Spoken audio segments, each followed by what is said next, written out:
It is.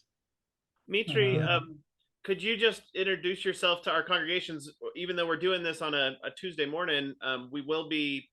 This will be the centerpiece of worship for our three congregations in a couple of weeks on Sunday morning in place of a sermon.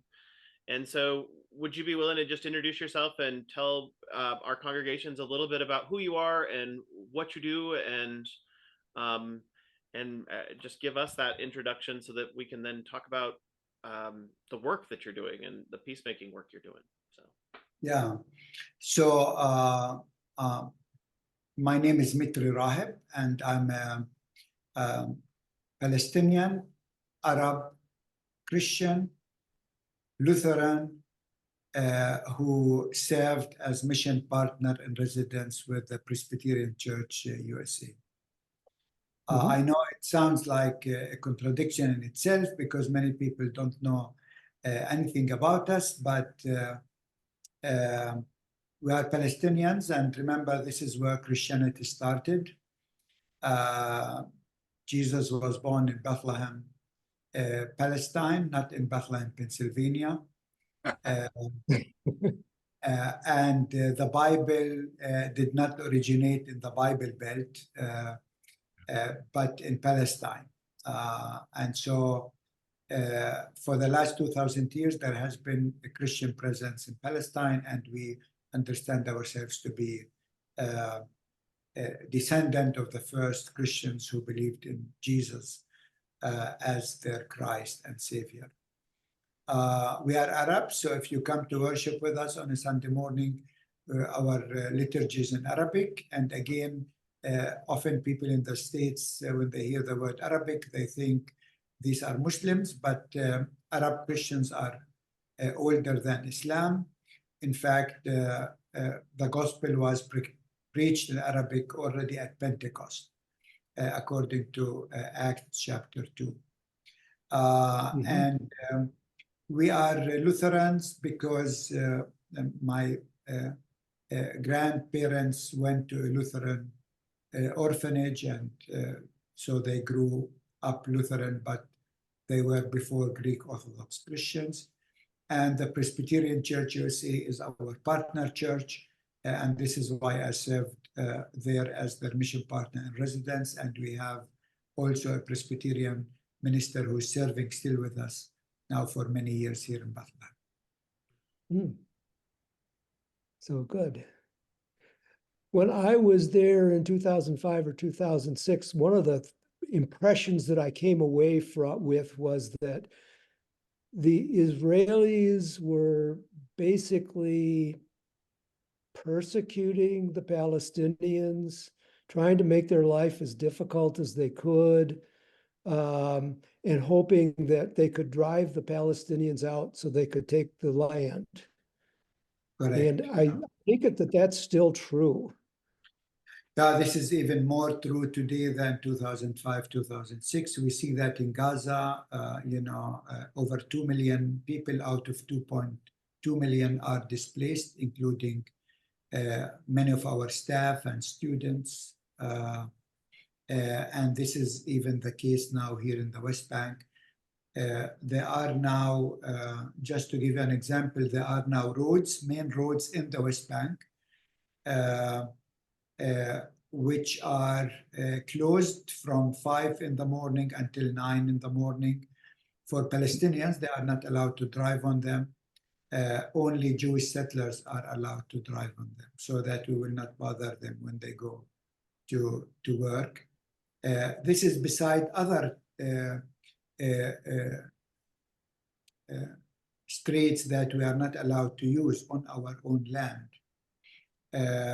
And unfortunately, this is driving many people abroad. I was this morning talking to a Christian family, and they were telling me that they are thinking of immigrating because they don't see light at the end of the tunnel. And so this is something really we keep. It's one of our biggest challenges. I read a statistic that I have trouble understanding, and I might even have trouble believing, and I think you might be able to help me with it. it's a statistic of the number of people in Gaza that are under the age of 18. And I know you probably know what I'm referring to. It's almost half. And I'm Right. wondering, can that be true? And how? How is that true? What has happened that has driven that age so far down? Are adults dying young? I'm wondering if you can speak to that, because it's troubled me since I heard it. Right. I mean, the situation, you are right, is different than the States, where you have an aging community because of several aspects. One is long life span. I mean, today, you know, you have many people in the States who become over 90. Right. And I think this is the aging community is one aspect of the societies in the northern hemisphere. But also you have a low birth rate. And this is not what we have in Gaza. In Gaza, I think right now, the average family, they have 5.4 kids. Now, this maybe was the case in the US in the 40s or something, but it's definitely not now. And today you have many families, even in the States, who don't want to have kids. So you have also that problem. And again, this also, the Christians, they have the lowest birth rate in Palestine. 1.9 kids per family, which also brings the percentage of Christians always Lower. down and down and lower and lower. Yeah. And so this is why, though our numbers do not go down, but our percentage definitely, because Orthodox Jews, they have the highest birth rate, sometimes over 6%. People in Gaza have this very high birth rate. Christian and secular Jews have the lowest birth rate. How does that affect when violence occurs and the population is that young? How does it affect that population? It seems to me like you're creating an entirely new generation of very angry, traumatized people. It seems like that would be the logical outcome of what's happening. Is that right? Correct. You are absolutely right. You know, the young Gazan who did October 7th, they were kids when Israel waged the first war on Gaza. So they were traumatized at that time. They saw their homes being blown up. They saw maybe their parents being assassinated, murdered in cold blood. They saw their, you know, their safety net not working. And so imagine these 50% kids, over 1 million kids right now in Gaza, with all of this bombing and ethnic cleansing and genocide. I mean, what will happen to them? I mean, God help us. Right. And you know, in the States, you have, you talk about post-traumatic stress disorder, right? And you know, you have lots of research on that. Here, the problem is we are not in the post era. The trauma has been going on. I mean, I'm 62 years old, and I have been already through 13 wars in my life. So, which means every 4 years, we have been going through a war. So it's not, you know, you don't come to the post era to get healing for that. And in fact, at our university, we have now a research project exactly on that, how to deal with trauma when the trauma continues, when there is no post, when there is no relief, when there is no, you know, a break, you know, it's on and on and on and on, you know. So that's, yeah. Yeah. Mitri, when I was there, you were the pastor of Christmas Lutheran Church, and you had just started Dar el Kalima University. So what's happened with the growth of the university, and how does that contribute to efforts to create peace in Palestine? Yeah, you know, 2006, when you were here, we started with 18 students. Now we have over 550. We are a university that is focused on arts and culture and design. So we don't teach math or, because we have in Palestine 52 universities and colleges. So we didn't want to duplicate what others are doing. We wanted to focus on something very specific and to find the niche where we can make a difference in our society. And we chose arts and culture for many reasons. First of all, it has a theological background, because when you came to our church, I think you saw the stained glass windows, beautiful, Yes. 19th century Germany. And if you look at them, you would have thought that Jesus was Scandinavian with his blue eyes and blonde hair. Something totally out of context. Right. The music also that you witnessed at that time was Western music, 19th century English tunes or whatever. And I felt this cannot be true. I mean, Christianity came out of Palestine, and it's a shame that, you know, we don't have contextual Christian expression. And so this is why it was important to start a university with the focus on arts and culture, because at the end of the day, what is worship without art and music? It will be boring. Nobody will go there, right? But then secondly, with all of these traumas, it was obvious to us that art can be a tool for therapy and healing, without even calling it therapy. Though our university offers the first art therapy master degree in all of Palestine. So we are really right now training the next generation of therapists who are going to deal with all of these kids that we were talking about. But also the third thing is that art has to do with identity. This is how you express your identity. This gives you the space for self-expression, to express yourself freely, which is important ingredients for any democracy.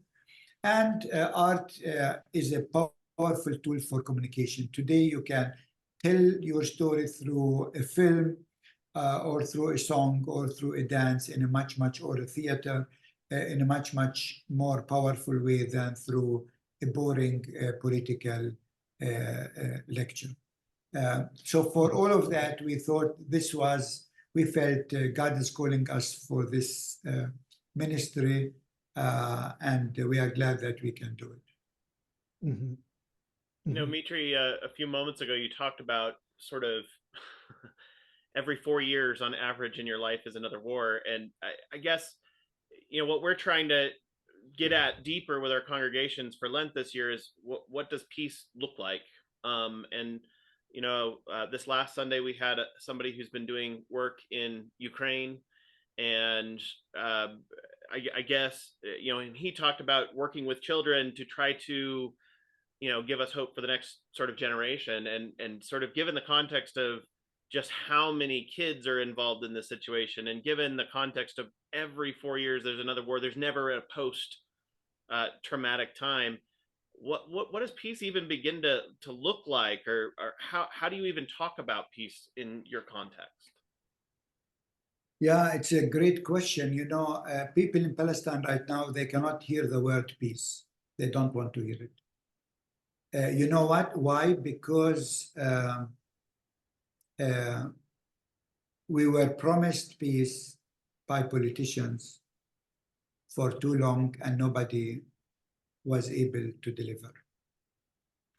And I think I always say Jesus in the Sermon on the Mount knew exactly how to choose his words. So he said, blessed are the peacemakers, right? Not the peace talkers. We are living in a world where we have so many peace talkers, but we don't have peacemakers. Yeah. This is why actually I seldom preached on the issue of peace.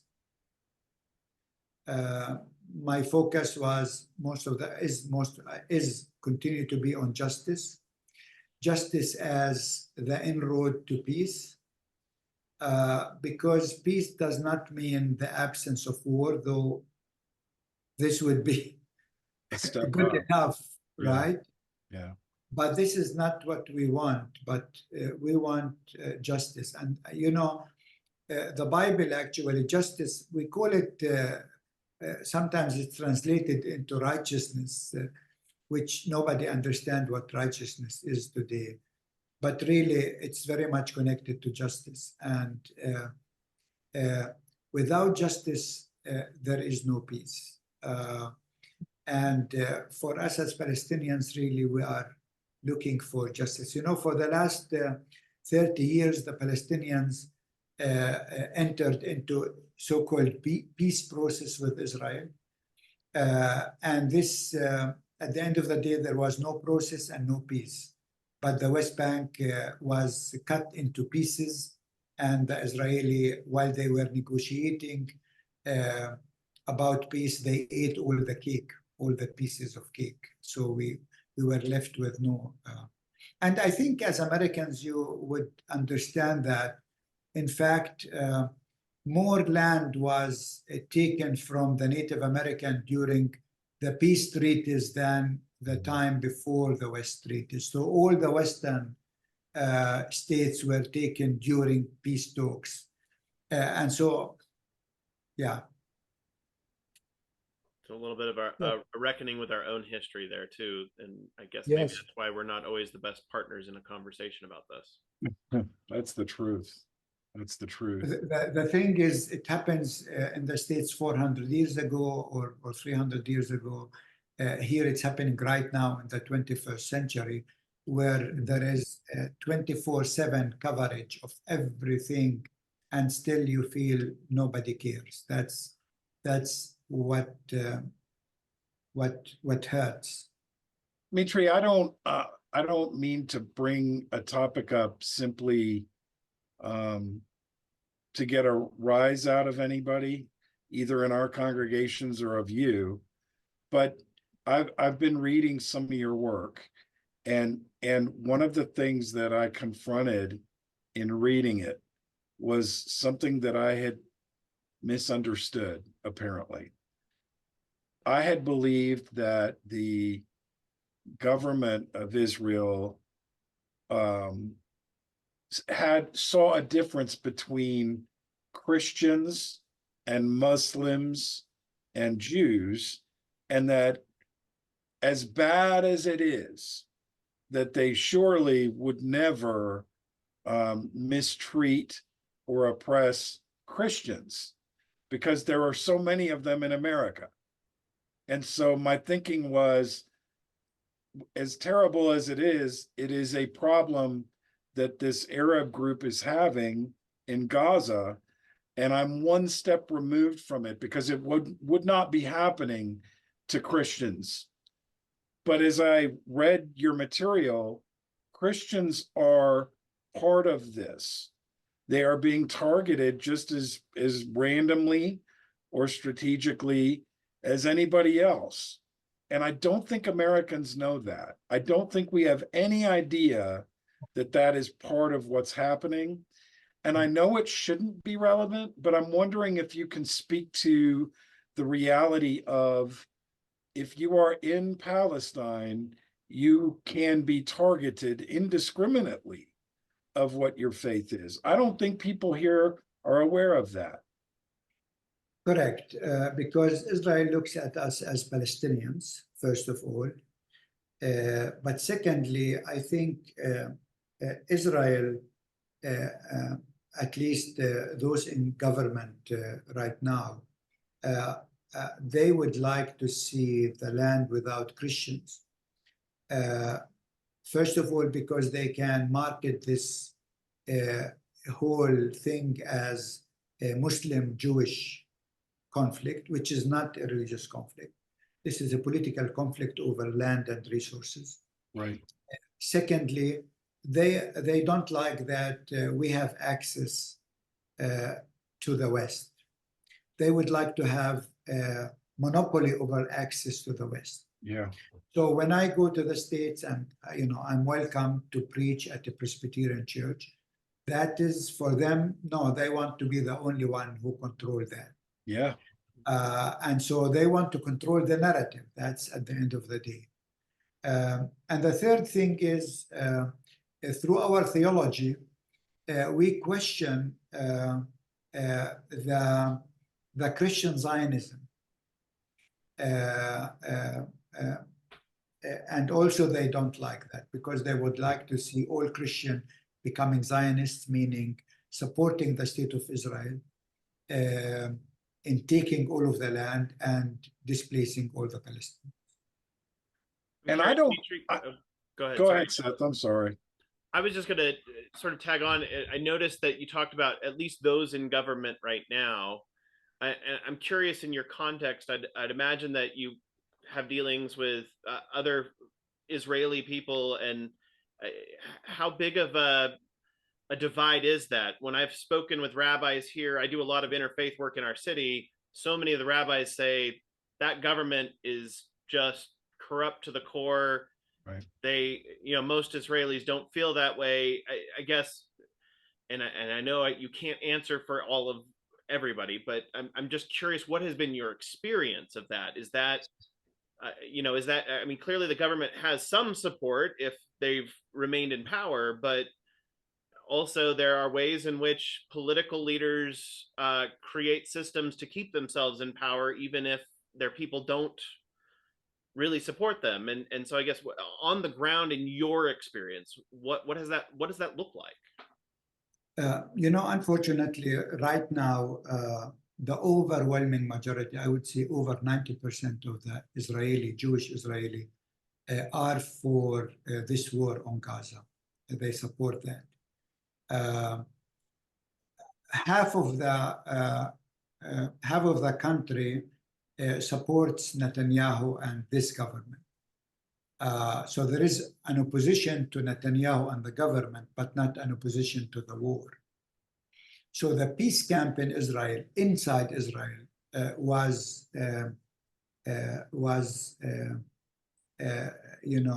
getting smaller and smaller, shrinking all the time. However, in the States, young Jewish Americans are totally different. Right. They don't want to be acquainted with this government or with this war. You have groups like Jewish Voices for Peace or Not in Our Names, etc., who are today, they call for the same thing I'm calling for. You have many rabbis. In fact, in May, I will be in Chicago on an interfaith panel with the Jewish rabbis where, we are almost on the same page. We agree with, there will be also a Muslim imam with us on the same page. So the question today is not so much also that, you have all the Israeli on the one side and all the Palestinians on the other. No, today the question is you have an Israeli government who wants to have all the cake and eat it all. Yep. And to not leave anything for the Palestinians. And you have Jewish and Palestinians, Israeli, etc., who say, no, we need to share the land because that is the only road to peace. Nobody will be able to control the whole country. We have here two peoples, we have three religions, and we need to share the land. That will make the land richer if we share it. It could be in two states or in one state or in a Swiss kind of model, not the Swiss cheese where Israel gets the cheese and we are pushed in the holes, but with different cantons, and every canton has its own identity, but it is within one state. So yeah, so that is today the struggle, and the thing is, unfortunately,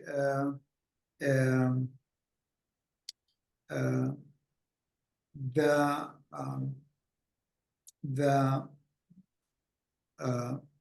American politicians, they have not been very helpful to us in this cause because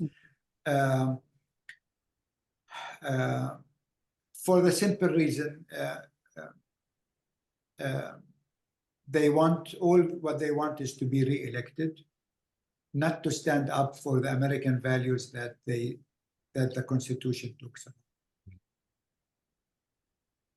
Yeah. So in the midst of all of this, do you still find hope? And if so, where do you find it? What brings you hope in the midst of this continued situation? Our support organization that I co-founded in the States called Bright Stars of Bethlehem. And our tagline there says, hope is what we do.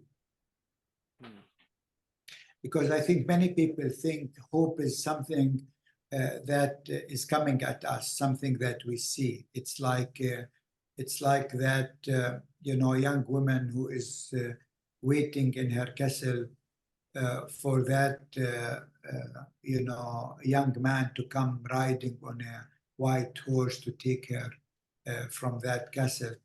That's not hope. Hope is really what we do. Because for me, as Christians, why wait for that man to come on a white horse? Our Savior came 2,000 years ago.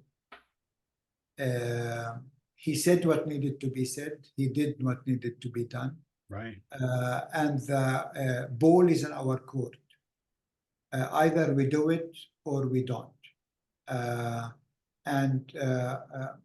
Hope is really what we do. And this is what our experience here in the midst of all of this war.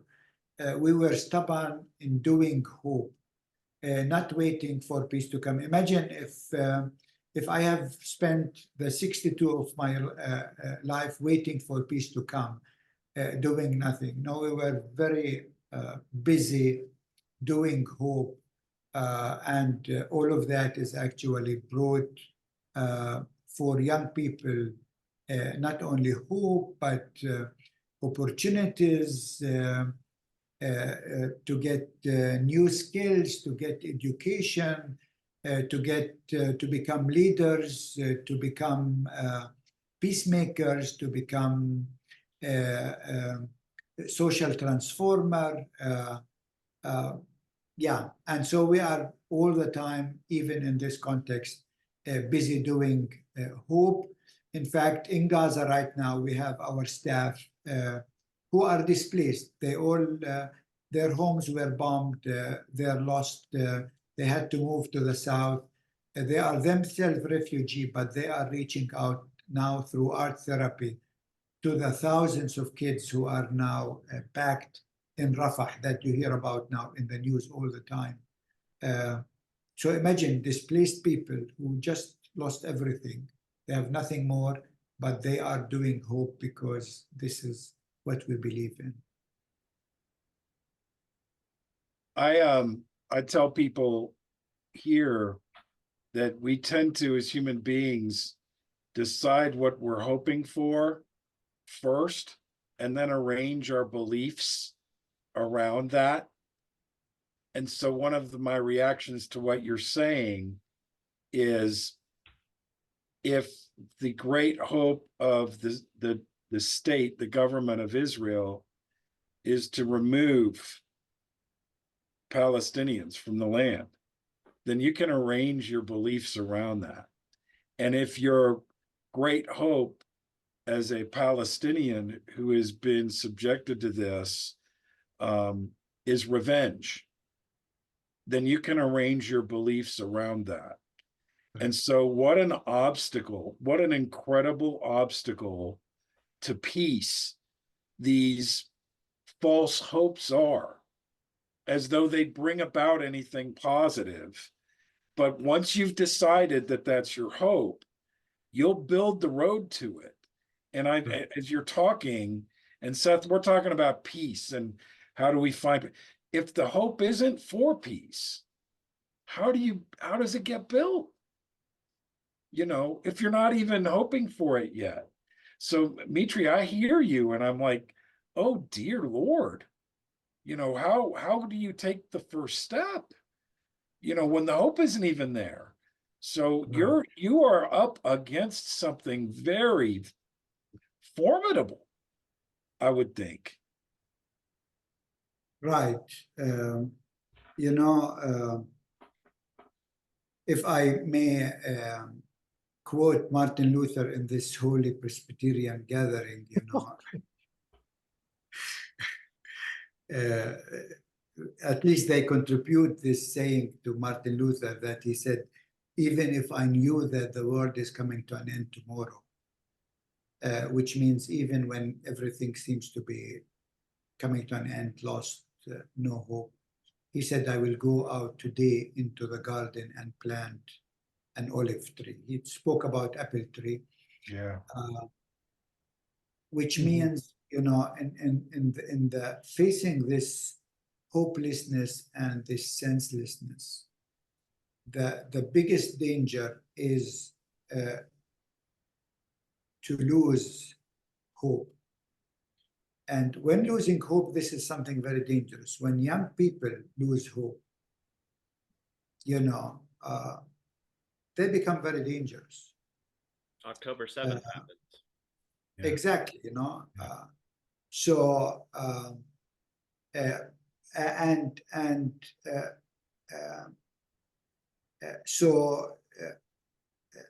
this is why this is not an option, but also sitting there and waiting for the Messiah or for Biden or for whatever is not an option. Yeah. Our option is hope is what we do. To do exactly what we are called to do and not to hesitate, and to inspire people around us to join this hope doing. And this is, you know, what we did in Bethlehem. You know, when we started the university very small, I reached out to former church members who have given up hope. They immigrated. They were living in the States or in Germany or others, and said, look, we have this vision. We want to do this. Would you join us? They left, you know, a job in the University of Michigan in Ann Arbor, peaceful setting, you know, good salary, easy life, to come to a context where you have wars, but they found here fulfillment because they were doing exactly this hope, and they are still here. They didn't return to the US, and so I think I think this is why when we think of hope, we need to think of this bold vision that Jesus was talking about when he talked about the reign of God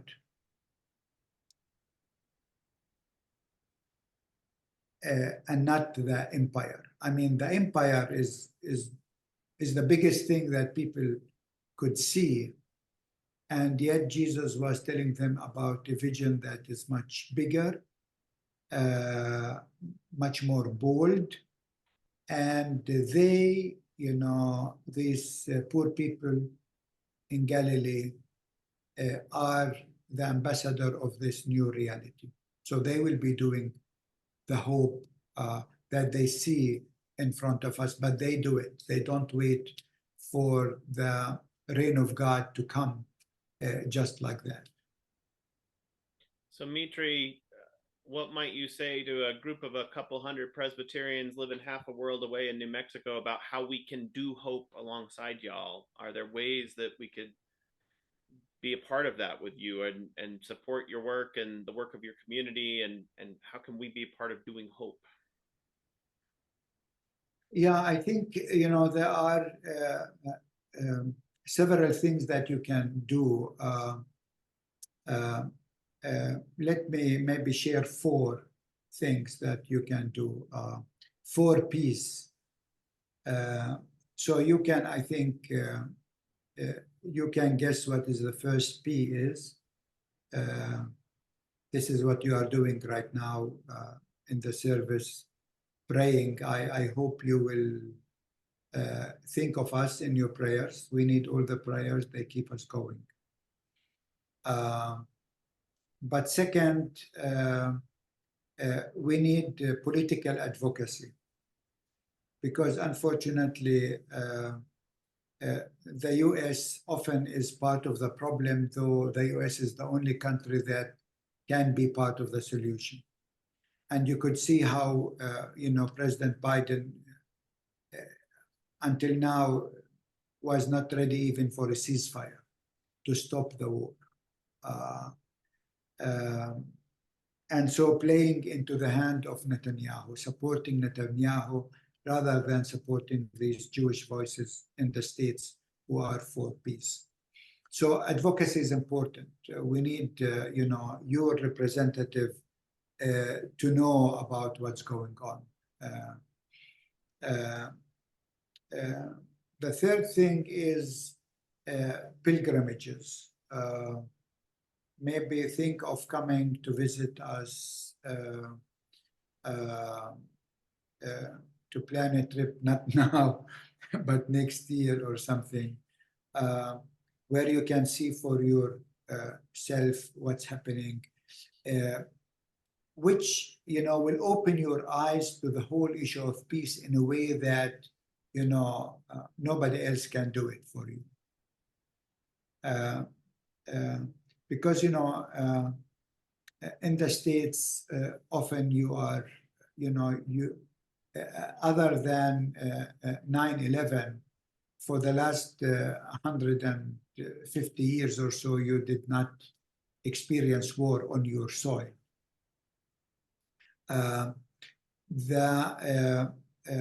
The fourth P are projects that you can support. You can support, you know, the psychosocial programs we are doing right now in Gaza, or you can support the students through a scholarship.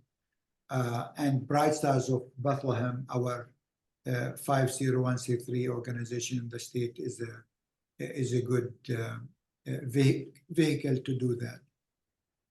So these are just few ideas how you can engage actually very concretely in peacemaking. Okay.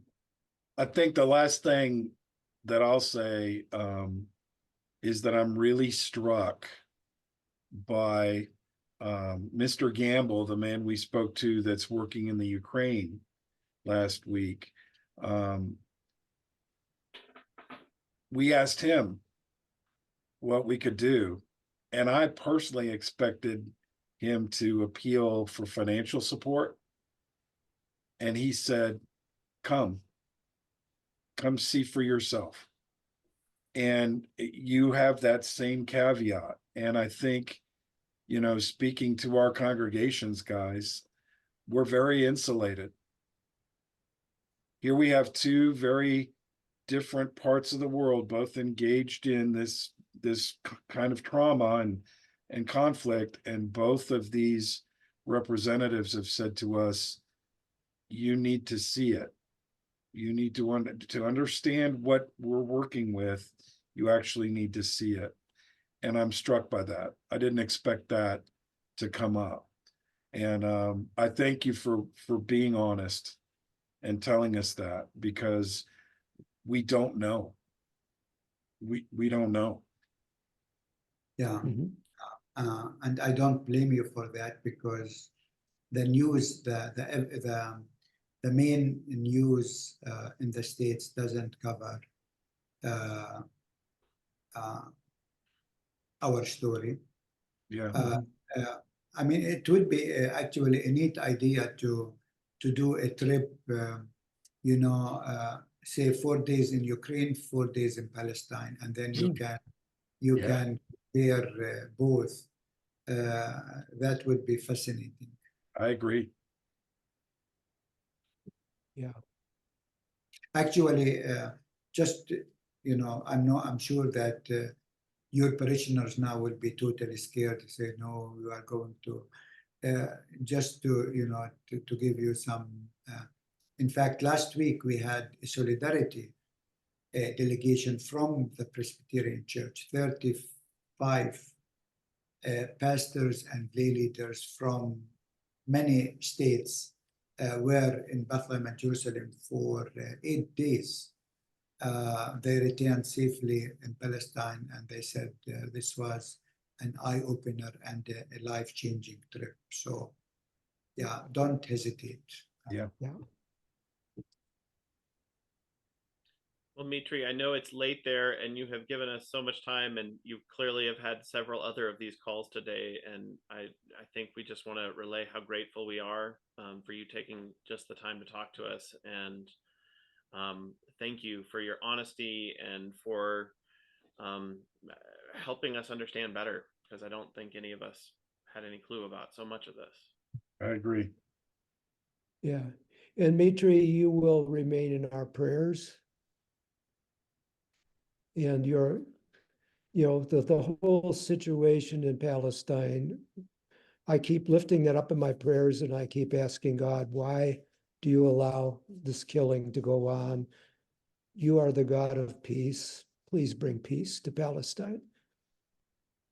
Thank you. And really, I'm amazed at the way you are doing service and sermons.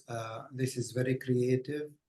And I think this is really exciting, and I'm glad.